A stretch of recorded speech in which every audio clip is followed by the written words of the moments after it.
Framed, Part 16, 4th of June. Cars today, carbon black BMW M5, Mr. Q Leicester, 2 Titan tarts and a Picasso pie. Rover 3500 V8, the Mrs. Selwood, delivering painting. Weather, rain. Note the handsome reward. Oh, the handsome reward. We spent ages guessing what Leicester might give us for assisting in the recovery of his priceless painting. Imagine if he gave us one of the paintings to keep, said Minnie. That nut one would be good, said Tom. Cash would be better, said Marie. We were all wrong. Leicester came in himself this morning to collect the cake order, and he said, I'm so very grateful for the care you took on the Wilton diptych. To my mind, it is the most exquisite thing in the entire collection. Not that my mind counts, of course. And then he gave us the reward. It was a book. A book? The National Gallery Companion, revised and expanded. What kind of handsome reward is that? When you think about it, he was asking to have one of his pictures stolen. Actually, he said, I wrote it myself.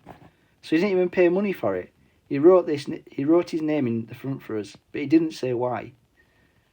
We said thank you, but only because of customer relations. Perhaps you could go and look through it and pick out any that you like. My own choices don't seem to have struck much of a chord in London. Oh, that's a shame, said Mum. Yes, the comments book for Grotesque Old Woman was so strongly worded it had to be shredded. Tom said, What about the pizza painting, though? How could anyone not like that? Pizza painting? The one with the pizza boxes and the nuts? Ah, the Melendez. No, I'm afraid not. Really, the whole exercise is a most dreadful waste of time. People in general would far rather look at pictures of footballers or celebrities or some such. The paintings should simply be left here in peace. With you. Exactly. They must have liked the umbrella painting, though, said Mum. The Renoir met with deafening indifference. Perhaps it was over-familiar, said Leicester. Well, we loved it here, said Mum. Come and see. And she made Leicester come and stand on the forecourt. Just step up there, she said, pointing to the little wall by the open sign. He did as she told him. It was about 9:10. Any minute now, said Mum. And then out it came, out onto the street, the psychedelic boa constrictor. I have to say, it does look hectic. You should come and look at it. It's easy to find now we've got the sign. I don't understand, said Leicester. This is me, said Mum. I did this. I bought the umbrellas after seeing your painting. This didn't happen before. This is my work of art, inspired by your work of art. How extraordinary, said Leicester. Then he got in his car and drove off. I think that means he was impressed, said Mum.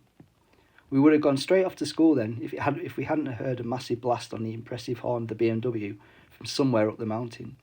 So we knew he'd met the Mrs. Selwood on their way down, and we thought we'd better wait. As I opened the gate to let them through, I said, Did you miss him?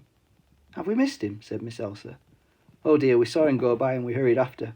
We did so want to speak to him. What a pity. We've missed him, Edna. We wanted to show him one of Father's paintings, see, said Miss Edna. Here, help me out with this.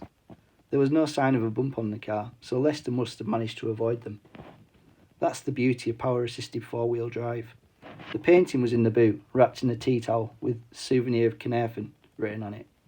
We carried it into the shop. Marie was just getting ready to go to school herself. She said, Hello, girls, to the Selwoods, and they went all giggly. They love it when she calls them girls, because they're not girls. They're old women. I mean, really old. It's quite funny when Miss Elsa giggles, because she doesn't make much of a sound, but she does shake. She's quite wobbly most of the time anyway, but when she giggles, she's just a blur. The bright blue hair makes her look like some kind of dancing lollipop. Miss Edna said, This is one of our Da's paintings. Oh, lovely, said Marie. Is it the one of the mountain? The one you were telling us about? Miss Elsa said, This is one of our Da's paintings. They know that, said Miss Edna. I've just told them that. They're asking if it's the one of the mountain. I told you they'd be more interested in the one of the mountain. You painted one of the mountain, said Miss Elsa. They know that, Miss Edna was trying to get the tea towel off the painting. Her hands looked like big chunks of tangled up string. Here, let me, said Marie, and she took the tea towel off. We were probably thinking it would be a big grey painting, like the paintings we did in art. It wasn't. It wasn't a bit like that. It was a painting of a little girl, the prettiest girl any of us had ever seen. Prettier than Marie even, if you ask me. Look at that complexion, said Marie. That's real skin tone for you. And her hair. That hair's got body and lustre. and not a split end in sight.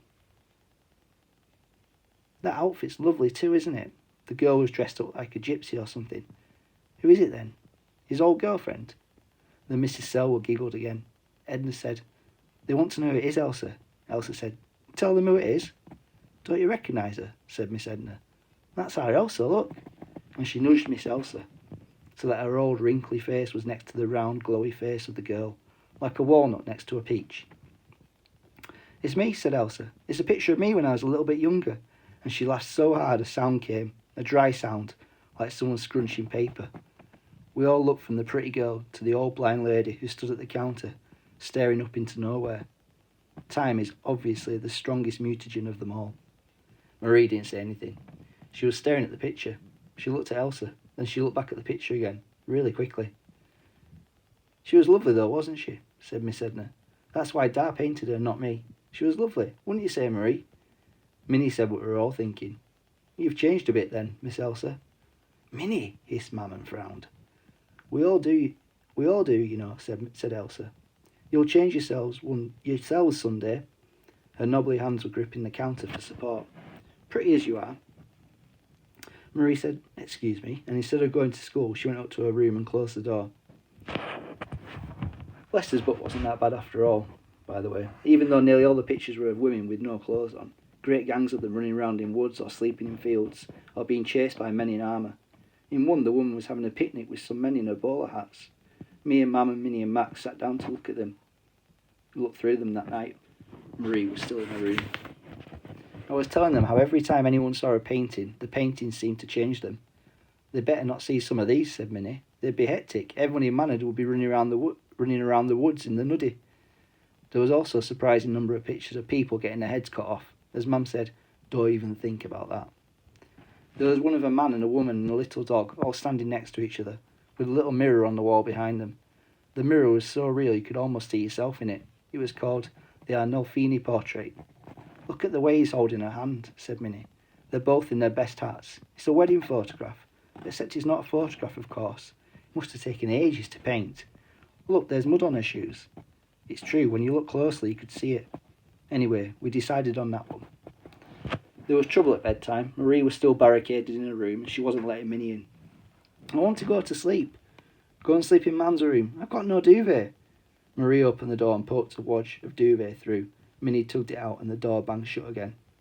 We went to complain to Mam. She said, "Don't worry about it. We all have our off days, and Marie's having one today." The moment she said it, we heard a drill start up. Marie had taken the padlock off Dad's big toolbox and was fixing it to her bedroom door. It took her about 5 minutes. She really is handy with power tools. Mam said, "Never mind, come look at this." There was this big fancy book on the bed, which she'd been reading, and Max had been chewing. "It's my wedding photo," she said. I'd seen the book before, but I'd never bothered looking at the pictures until now.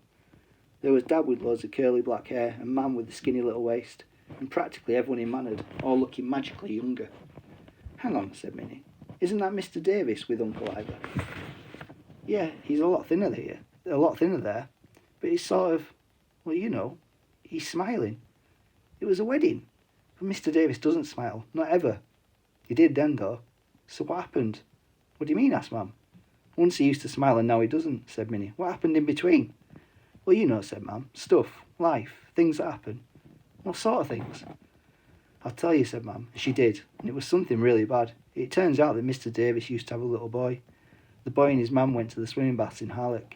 Mr. Davis went to collect them. He was backing into his parking space when his wife let go of the little boy's hand. The boy got behind the car where Mr. Davis couldn't see him, and he was crushed between the car and the wall. Imagine that. I didn't even know Mr. Davis was married.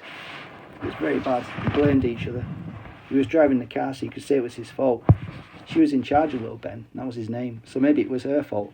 It was all very bad. No one wants to remember it. When it first happened, Mr. Davis was angry. He used to stand outside the shop and yell at people if they tried to cross the road. "Don't you know it's dangerous? You could be killed at any time." All that. And outside the school he'd shout at the kids if they were running too fast in the playground in case they got hurt. It was him who called the insurance about the boating lake. He said there weren't enough lifebelts. The insurance people came down, they agreed with him. The council said that lifebelts weren't a spending priority, and that's when they boarded up the lake. Just after that is when he saw Elvis. That made him a bit happier. seeing someone everyone thought was dead. He thinks King Arthur's still alive too. And Liver, said Minnie. Actually, Liver is alive. It isn't, I said. Is it? No, of course it isn't. She gave me a shove. Then she looked at the wedding photographs again. Go and get your book of paintings, cheer me up. We flipped through the National Gallery companion together. A massive horse rearing up. A woman with a huge bottom. Men with goat's legs, people playing cards. And near the end, quite a splodgy one of some people in a rowing boat on a river on a sunny day. There, said Mam. See that? That's what manhood used to look like. Just like that. It's called the Bathers à la Grenouille. No one getting beheaded. No one running around in the nuddy. Just some rowing boats tied to a wooden jetty and people standing around talking to each other. Oh, and the sun is shining. Like on top of the mountain, I said. OK, well, send them one of them instead of the wedding one. No, send the wedding one. That's the one you liked. No, if we send this one to London, maybe Dad will see it, and maybe it will cheer him up. Then Mam hugged me so tight, I thought she was going to behead me.